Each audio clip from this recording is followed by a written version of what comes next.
you're feeling overwhelmed, overworked, and overstretched, chances are you don't need more time. You need a virtual assistant.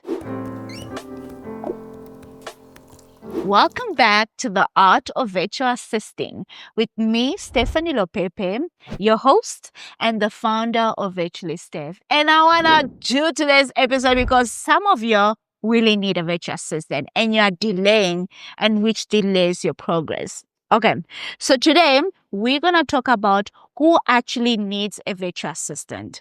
It's actually very tricky because most people can't tell the difference between an executive assistant, a personal assistant, a project manager, and a virtual assistant. Or we can even say an event coordinator.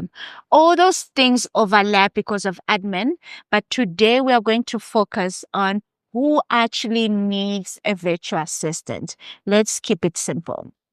Okay, so there are many stages of where you would think that you need a virtual assistant.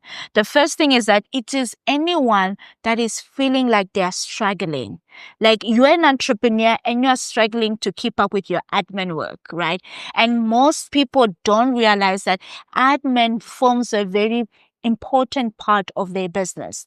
Answering to your emails, taking care of customer inquiry, customer support, that is all part of admin. And if you don't have the time, the capacity, or you are struggling to do that, then you need a virtual assistant. Okay, so because when you don't do those things, you are usually losing out on revenue.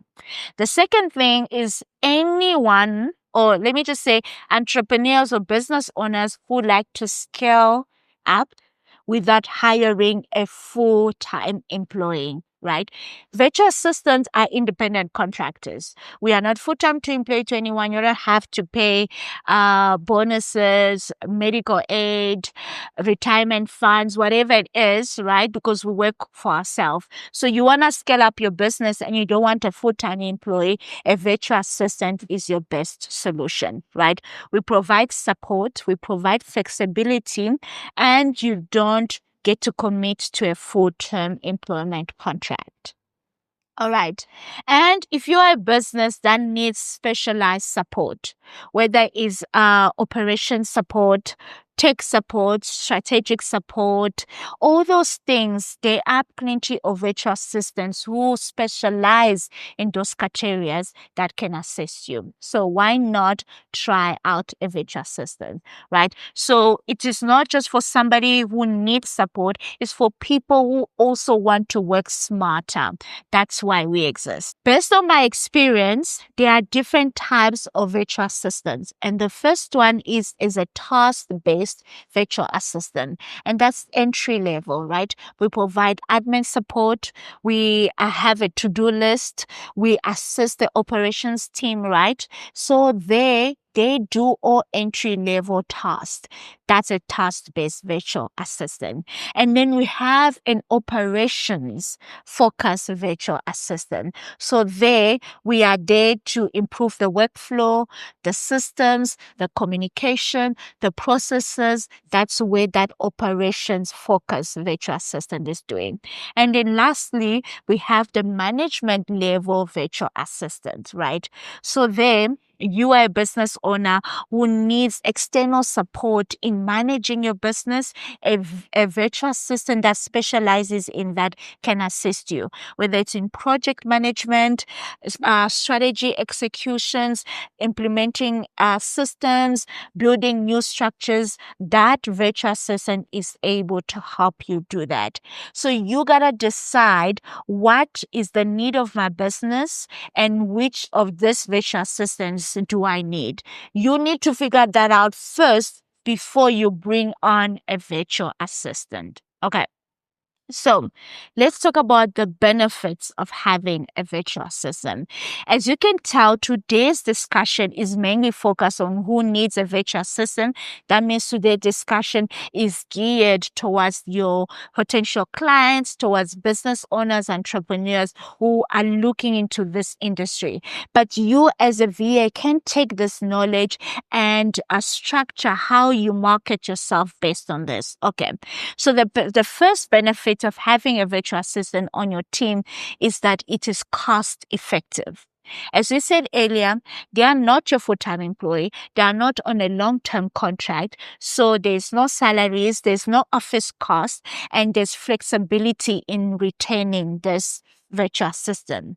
The second thing is that you get to gain your time back. When you have help on your team, you are able to focus on other things like deep work, strategy, execution, all those things, because your virtual assistant is handling the back end of your business, right? And then the third benefit is that you get to operate at a higher level. A lot of entrepreneurs that have delegated task in the business, they get to have better systems in place. They get to have better communication. They get to have better structure, and they get to have a better client experience for their clients. So as a business owner, you realize that in order for me to perform better in this industry, because you have a lot of competition, you need to have a virtual assistant on your team, because your own customers will have a better customer experience, because there's somebody in the back end handling the communication, handling the structure, putting on systems that will make working with you or working with you as a business a better experience, right? And that gives you a competitive advantage, right? But we're also gonna take a look at the three disadvantages of having a virtual assistant on your team, because a lot of businesses are not ready to get help and they're not ready to delegate, right? Because sometimes we blame external help, but inside our own business, we're not ready to really take or to really give away control, right? So the first thing is that your business has no structure, right? You're not ready for a virtual assistant if there's no structure in your business, right? Because remember, your virtual assistant is meant to help you move forward. And if there's no structure, you slow down the work of the virtual assistant, right? So instead of complaining, why am I always telling them what to do? This should know what to know. You should have some form of structure. You should have SOPs. You should have already documented things that are in your business, so that once a virtual assistant comes on board, right, everything works out. Okay, so this second disadvantage of hiring a virtual assistant is when there's no clear expectation. Have you ever had a teammate where you get frustrated? Why are they not doing what they're meant to do? They're not doing what they're meant to do because there's no clear instruction. Like, they don't even know what they're supposed to do, and you are leaving them to kind of figure it out. When they just try and figure it out, that does not help. Nothing gets done, if we're being honest. So if you have no clear instruction, you're always doing last minute emergency things, right? You are emotional in your decision making, your virtual assistant will not succeed. And that means you are not ready for a virtual assistant, right? Disadvantage of number 3, we are saying that you are not ready for a partnership. A lot of people, they thrive well as solopreneurs. Like, they just do everything themselves because their business is in their mind. They've not had the chance to put it on paper. They've not had the chance to write down all the different tasks that are completed, the instruction of completing those tasks. Then you are not ready for a partnership, right? And a lot of the time, it's not even you don't want to let go of control. Is that you are in a tight niche, right? Where you're still trying to figure out your message, your product offering, your service offering. So that affects, right? Can affect how your virtual assistant performs, right? And a virtual assistant cannot fix when there's no clear structure in your business, right?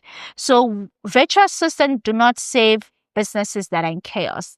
They save businesses that are structured and businesses that have systems, or at least help you implement systems. Why is a virtual assistant a growth tool and not a luxury? So if you want to scale up your business, if you want to elevate your customer experience, you need a VA on your team. So it is not a luxury, right? It's a nice to have. It's a necessity. In order for you to grow, you need to have a strategic partner in your team, right? So Growth requires support, and you cannot do that without a team or at least without a virtual assistant. So I've listed a few industries where they are heavily reliant on VAs, right? So we have industries in terms of podcasters, right?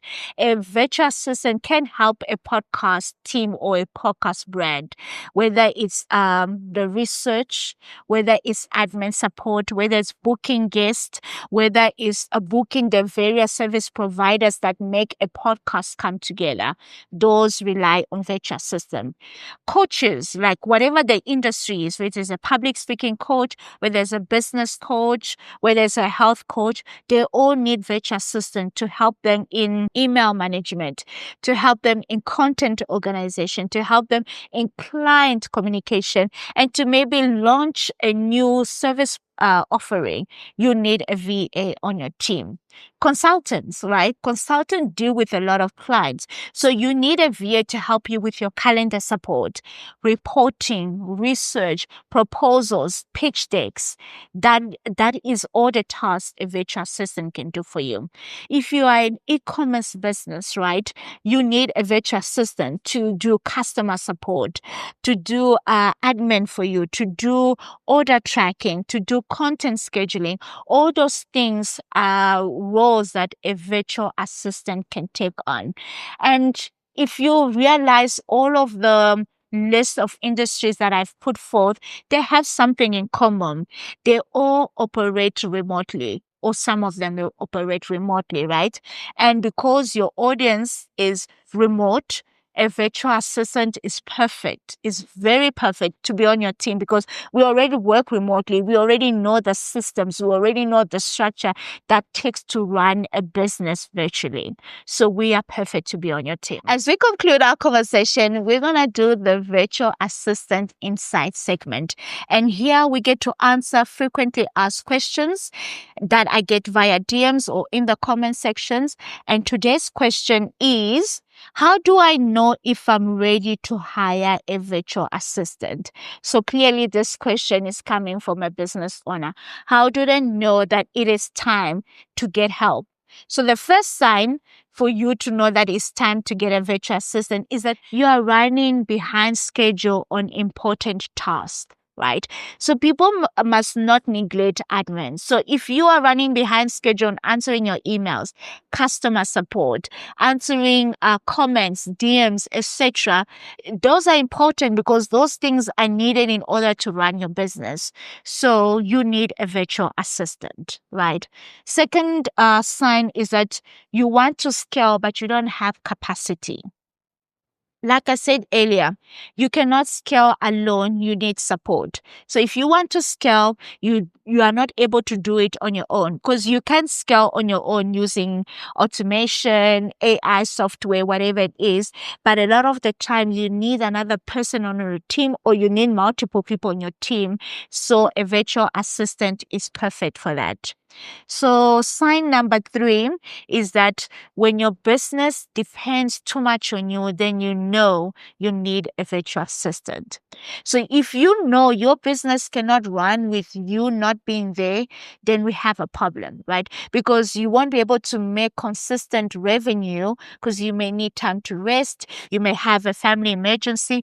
But if you know there's somebody else on your team with systems already being put in place, and that person can help manage when you're not around, then yes, you need a virtual assistant. Well, I hope today was very helpful for all of those business owners, entrepreneurs who are trying to figure out whether or not they need a virtual assistant. This episode was for you. So please let me know in the comment section what you thought of today's episode. If you're a business owner, if you have any more questions concerning the industry, do let me know, and then we can have a discussion moving forward. So don't forget to like, comment, subscribe, and I'll see you next time. Bye.